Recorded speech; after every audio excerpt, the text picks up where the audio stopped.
welcome everyone to AARP Wyoming's Video Voter Guide Series for 2024. I'm Tom Laycock with AARP Wyoming, and today we're joined by Tami Young, who's running for the Wyoming Legislature in House District 27, located in the Big Horn Basin. AARP has a proud 40-year history of nonpartisan voter engagement and does not endorse or oppose candidates, nor does AARP make contributions to political campaigns or candidates at any level. Instead, we ask questions so our members understand where the candidates stand on important issues and can make their own decisions on Election Day. Today, we'll give Ms. Young 3 questions, allowing for a 1-minute and 30-second response to each. Then we'll give her 2 minutes to make her pitch to the voters of House District 27. So Ms. Young, thanks for joining us. Our first question for today is this. Over the last 2 years, the Wyoming Legislature has made providing property tax relief for its citizens a priority.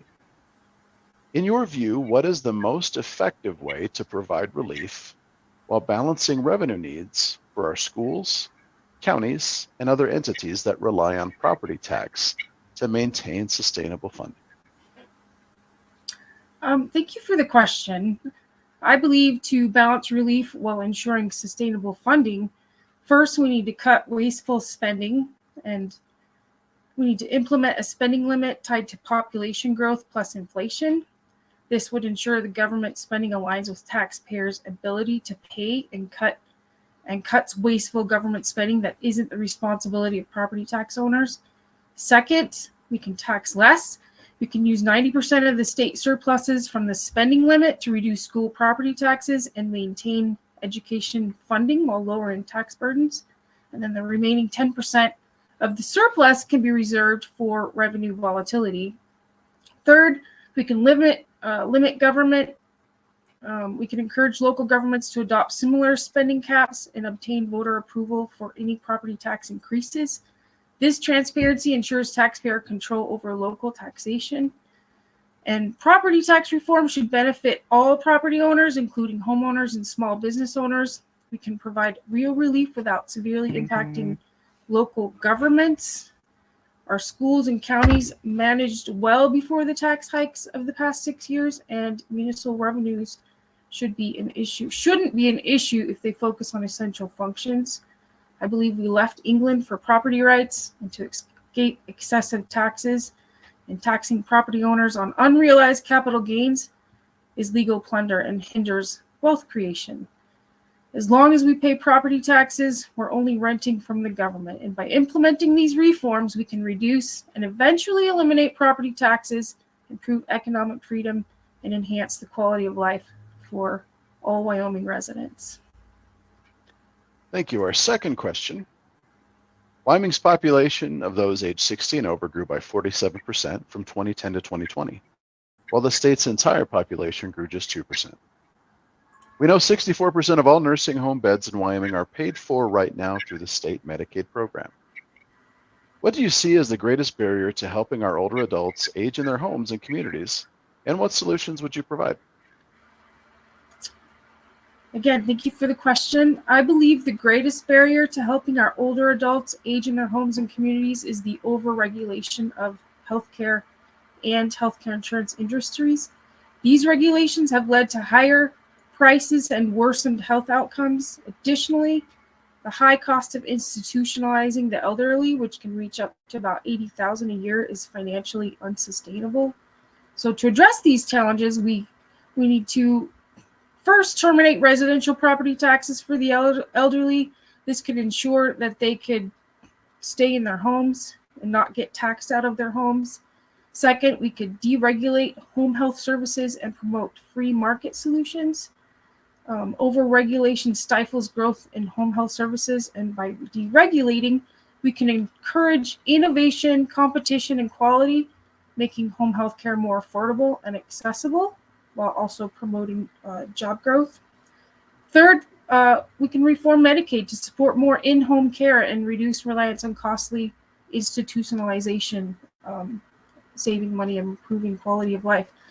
And so I believe that by reducing government interference, that would minimize financial burdens and promote free market principles. We can help our older adults age gracefully and comfortably in their own homes and communities. Our third and final question for today. Emergency medical services are not considered an essential service in Wyoming, and in some areas, ambulance services do not have a sustainable funding source. Over the last 10 years, Wyoming has seen 16 EMS providers in the state fold or consolidate with another service. What solutions would you offer for ensuring access to ambulance services? I think that most people in Wyoming feel the EMS services should be considered essential. However, I am opposed to state mandates that would force counties to provide services that they can't afford. Instead, the state should support regional ambulance coverage based on counties' needs and desires. We can reallocate existing funds. We can cut wasteful spending on non-essential items first and reallocate those funds to essential needs such as EMS services. We could look at community-based funding models.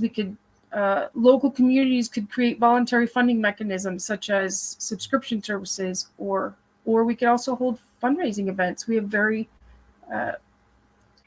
generous community members and businesses, and then we could also deregulate. We could reduce unnecessary regulations to help EMS providers operate more efficiently and at lower costs. And then lastly, we need supportive legislation. I know recent legislation during this last session was passed that allows state employees leave to serve as volunteer emergency response personnel, and it permits EMS personnel to join the state employees insurance plan if they pay the premium. And I think these kinds of measures can help move us in a positive direction and increase incentives for EMS providers. So by implementing these strategies, we can enhance EMS services without raising taxes, helping residents have access to essential emergency medical care. Our final question, actually, we've gone through the 3 questions. Ms. Young, thank you for being a good sport, answering our questions. Now let's give you 2 minutes to explain why you think you'd be a great legislator in House District 27. I believe I'm the best person to represent House District 27 because I've been involved in our local Republican Party for over 13 years, and I've proven that I'm a tried and true conservative Republican that fully supports the party platform. I understand the importance of local grassroots involvement and how it relates to our state legislators and how they should be voting in accordance with the party platform created by the grassroots.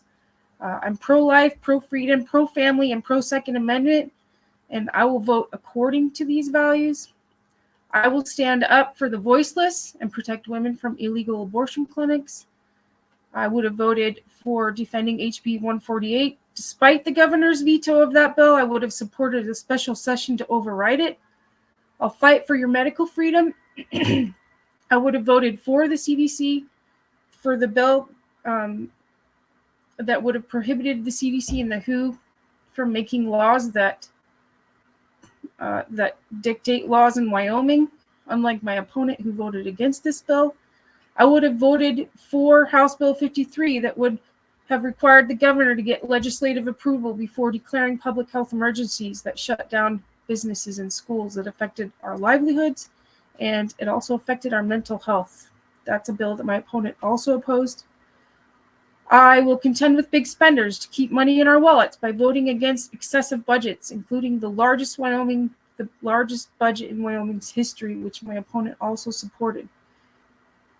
I will defend our Second Amendment rights by voting to end gun-free zones. I'll fight for parental rights and work to keep the woke LGBTQ agenda out of our schools, ensuring the protection of women, girls, and our families. I'll vote to end wasteful government spending and phase out property taxes, honoring the principles of property rights and fair taxation that we fought for in the Revolutionary War. And lastly, I will stand for our rights, our freedoms, and the values that make Wyoming strong. Well, thank you, Ms. Young, for taking time today, and thank you to our viewers for joining us in this video voter guide. We encourage you to keep checking at Cowboy State Daily and AARP Wyoming's Facebook page for more voter guides in the days to come.